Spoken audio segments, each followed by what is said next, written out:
দীর্ঘ লাইনে দাঁড়িয়ে জ্বালানি সংগ্রহের চিত্রে আসেনি বিন্দুমাত্র পরিবর্তন। তার ওপর বাড়তি দাম নিয়েও কাঙ্ক্ষিত তেল মিলছে না।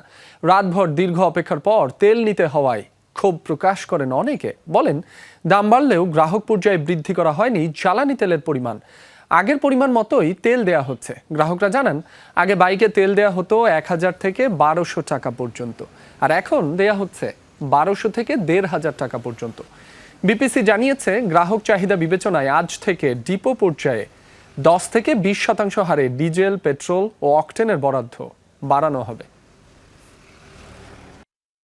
বাড়ানোর তো কোনো কিছু দেখতেছি না, কারণ আপনার ছিল 1200, এখন 1400 করছে, কারণ আপনি 1100 টাকা এমনি বাড়ছে, আর ওইদিকে তো আপনার খুচরা হিসাব করলে সমান। আমরা তো আগে যেমন মনে করেন 120 টাকায় 2400 টাকার দিত 2000, কিন্তু এখন হয়েছে 2800 টাকা। ফ্যামিলিকে সময় বাদ দিয়ে এই তেলের পাম্পের মধ্যে সময় চলে যাচ্ছে, তো এটা আমাদের মনে হয় আমাদের সাধারণ জীবনযাপনের জন্য এটা খুব ব্যাহত হচ্ছে।